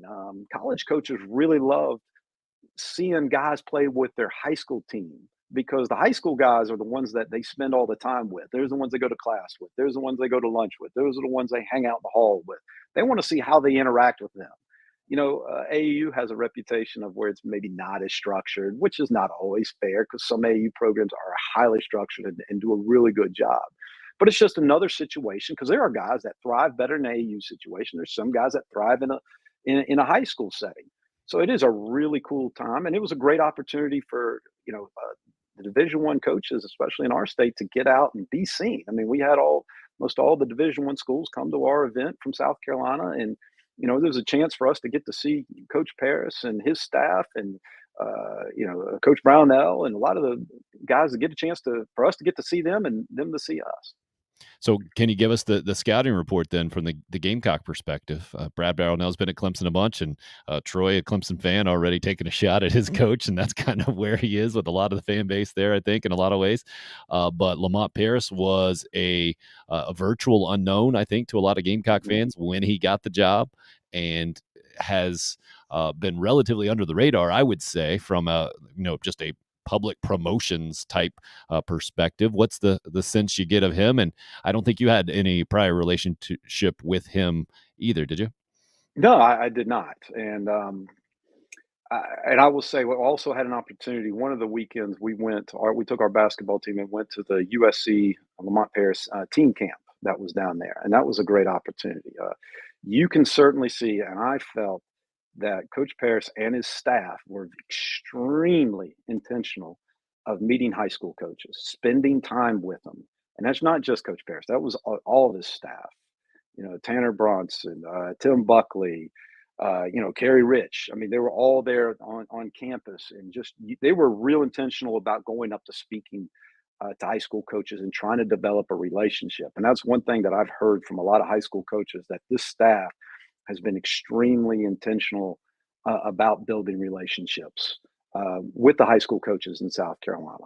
And so to me, Gamecock fans ought to feel really good about that because they've done a phenomenal job of trying to build relationships with different people. And, Coach Paris has been working really hard. He's not from what I've got, that he's not one of these guys that he's not going to tweet everything that he does. He's not going to, that's not how he works. He just wants to work really hard. I do know his staff works extremely hard. I mean, I organized that event that we have up there in Rock Hill, and the first coach most every day in the gym was Tim Buckley from the University of South Carolina, one of the assistants. And he was there. There was a couple times he was watching courts that I know doesn't have anybody that was particularly good, but he wants to be seen. He wants to find that guy. I would tell you, there's very few people that knew who G.G. Jackson was 4 years ago.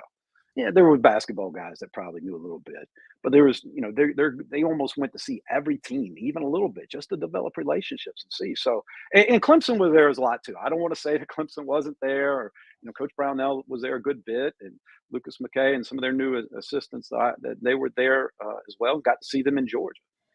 Coach Paris was there at the big event in Atlanta. There was, like I said, there was that one event where there's 12 courts underneath one building, and you could see that they certainly make that a priority to get out and develop relationships with people. How does that compare to previous South Carolina staffs in your experience? Well, I will tell you this.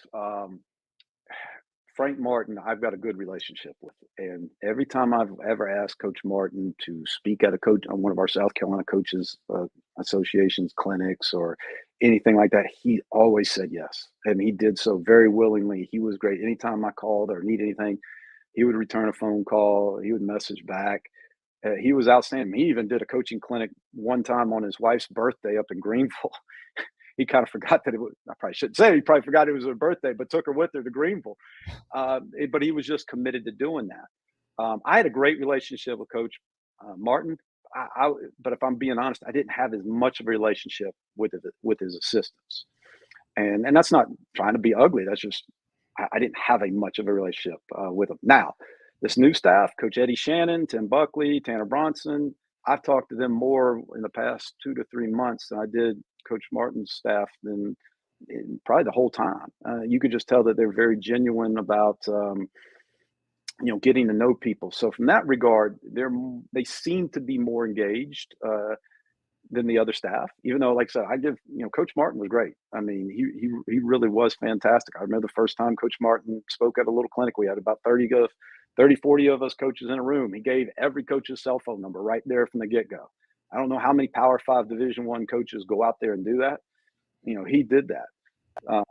So we're all still trying to get to know Coach Paris and his staff, but you can definitely tell that it was a highly intentional point to get to know high school coaches in South Carolina, and I'm sure they're doing that soon with North Carolina and Georgia as well. When I hear that, to me, it makes a lot of sense, just knowing that Frank Martin came in with a national reputation. He had already gone to the Elite Eight.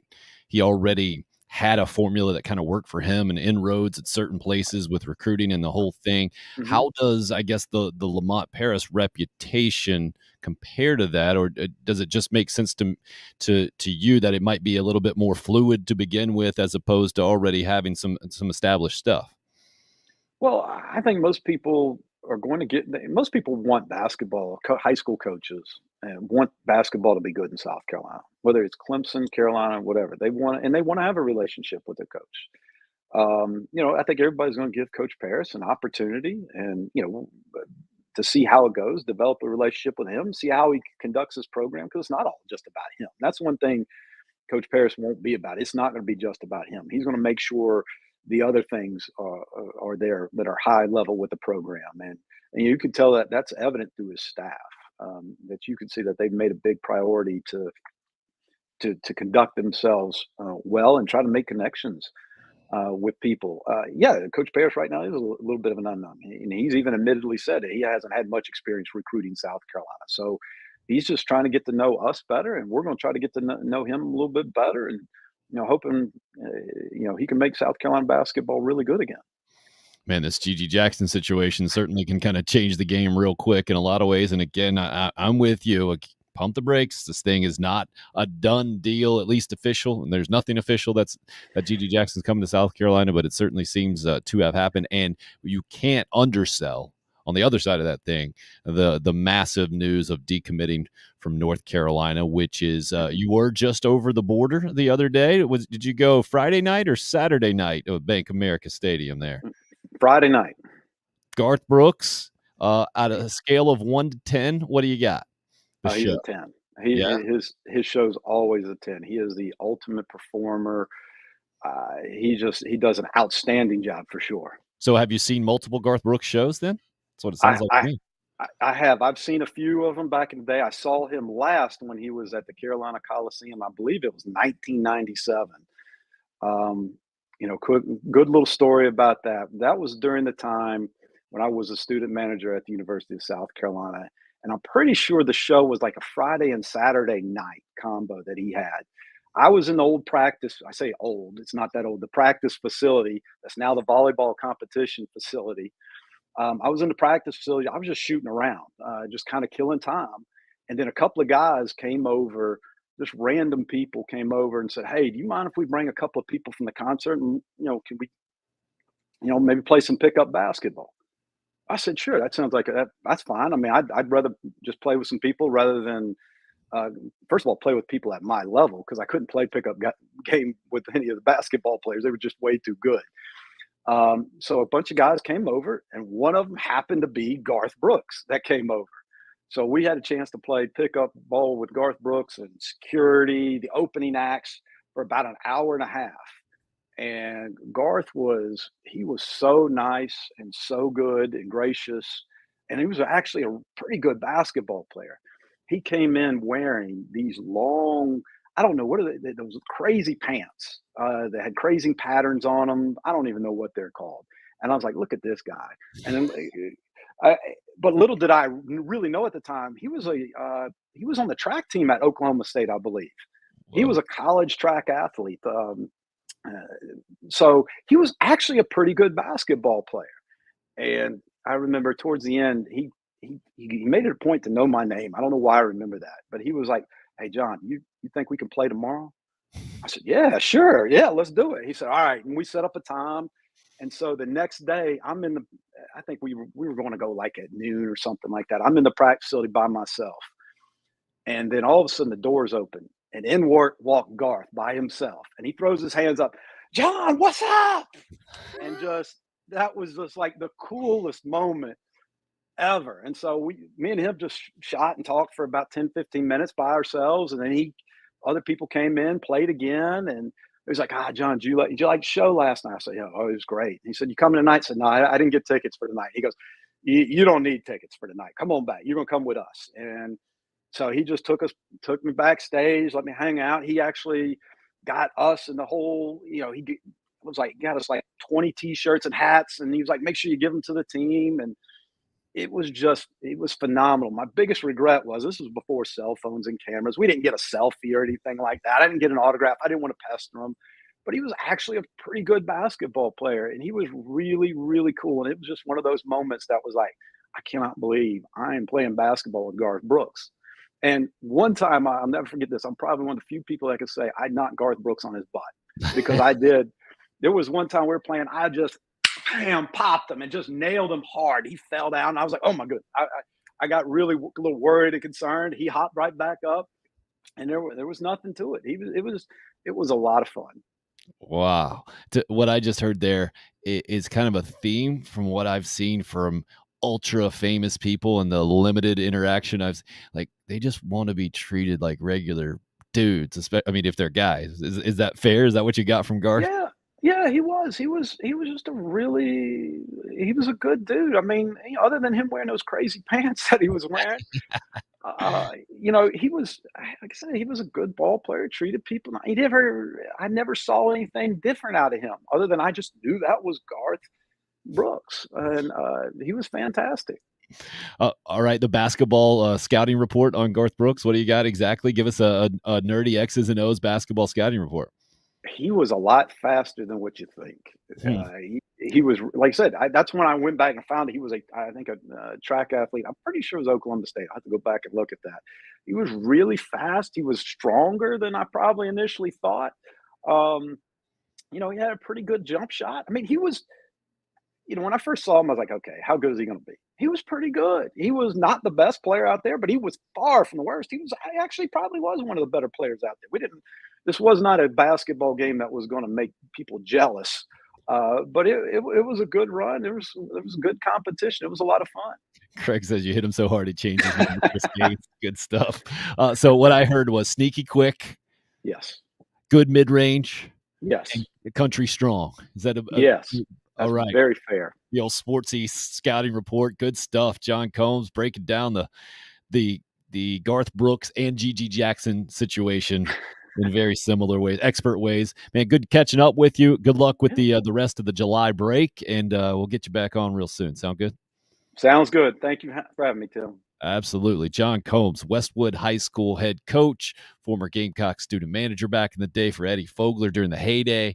The Balmetto State podcast is where you can go and check out more work from John on Twitter, and I'll get that up and rolling here, the handle for that. John does a great job, and very interesting. The Garth Brooks stuff, obviously, tremendous.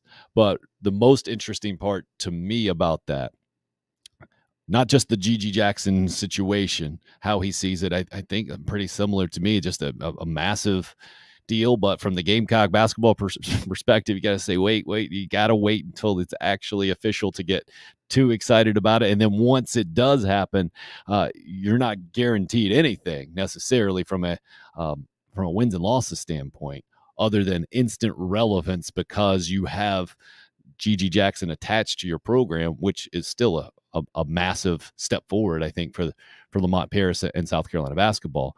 And also that the name, image, and likeness, that being an option, has made South Carolina basketball a legit player in this situation, where he says that would not have been the case previously. And again, never thought that name, image, and likeness would have a major impact on Gamecock basketball. Like, those two things just never crossed my mind, that it would be Gamecock basketball or a program like Gamecock basketball. And then this is like best case scenario, more idealistic than I would have ever gotten, that the capitalistic notion of name, image, and likeness, the ability for college players to cash in while they're playing, would help a program that has as little championship pedigree as South Carolina basketball, in just so instantly. I think maybe because in college basketball, we all know that it's happened behind closed doors for so long and it's been so dirty that it never dawned on me that this would be an opportunity for a South Carolina basketball instantly and publicly, and to literally be the program in college basketball to snatch a guy away from a North Carolina commitment, which, again, the last basketball player to decommit from the University of North Carolina was J.R. Smith back in 2003. He went ahead and jumped to the NBA. No player in the modern era, what I read, has decommitted from the University of North Carolina and gone on to play college basketball elsewhere. And the fact that that could happen right now for South Carolina basketball and Lamont Paris in year number 1, absolutely fascinating. And going into year number 2, that Shane Beamer has the guy who was favored to win the Heisman Trophy last year transferring into his program, and Spencer Rattler, to play quarterback at the University of South Carolina.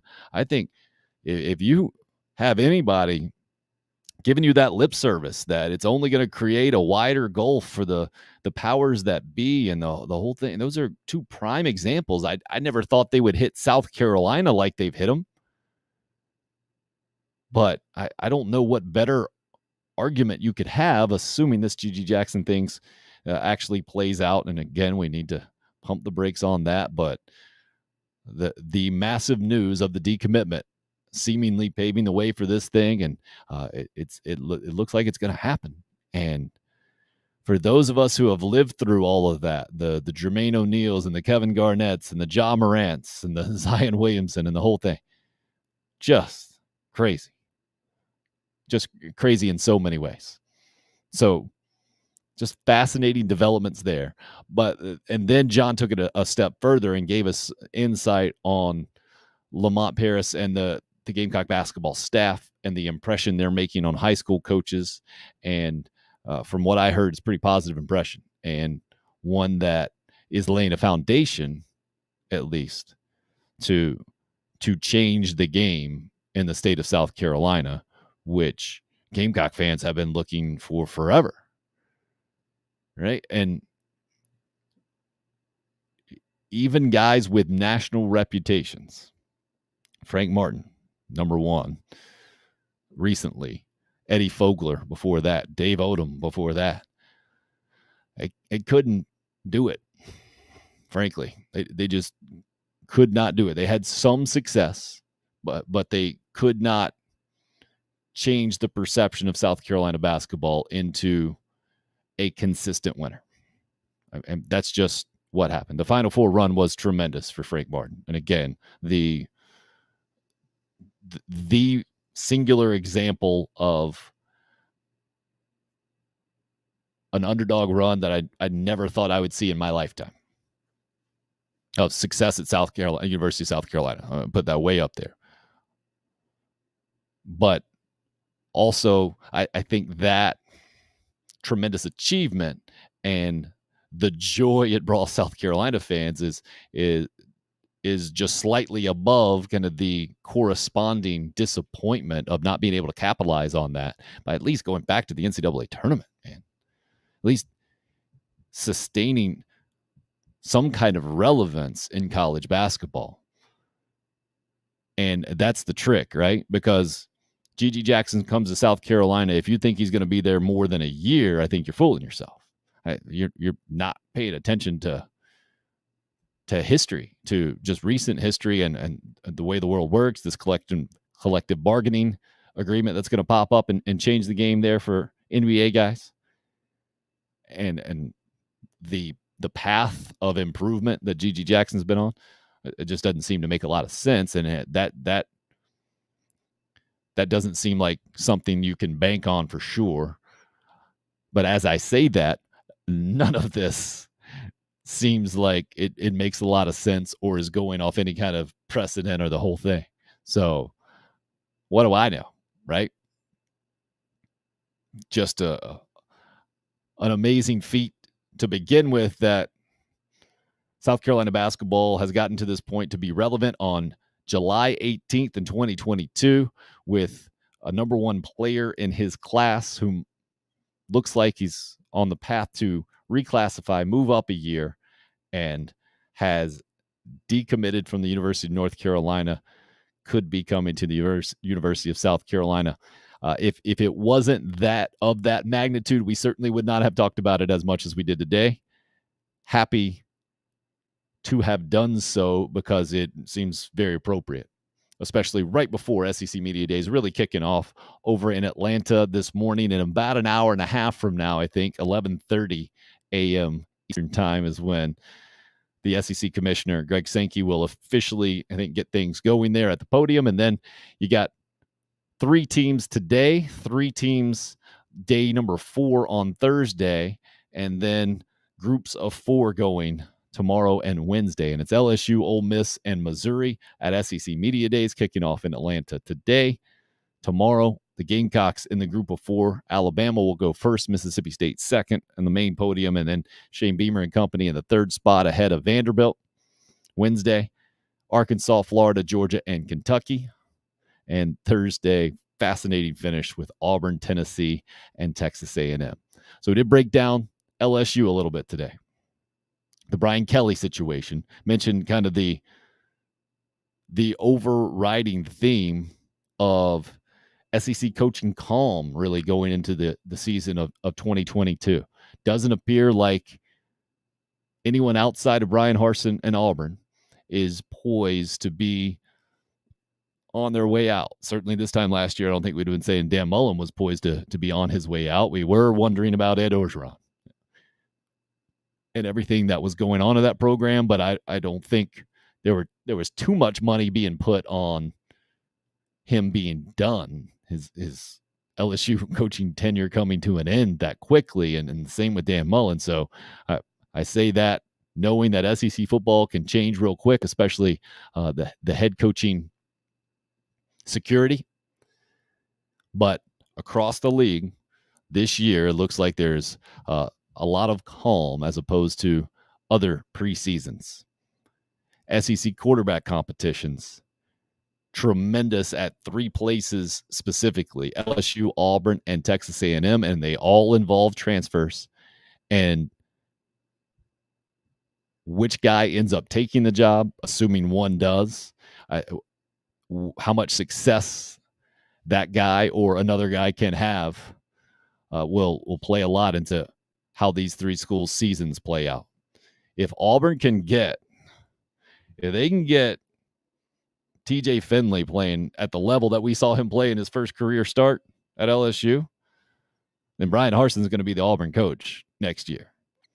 I think if TJ Finley doesn't even win the job, if it's Zach Calzada, a guy that Jimbo Fisher clearly was okay with transferring, I would be shocked if Brian Harsin remains coach there and things continue. If the Oregon transfer and Robbie Ashford ends up taking that job, I would be really surprised if Auburn ends up having a good year. On the flip side of those, if LSU's Max Johnson isn't Texas A&M's quarterback, I'll be a bit surprised.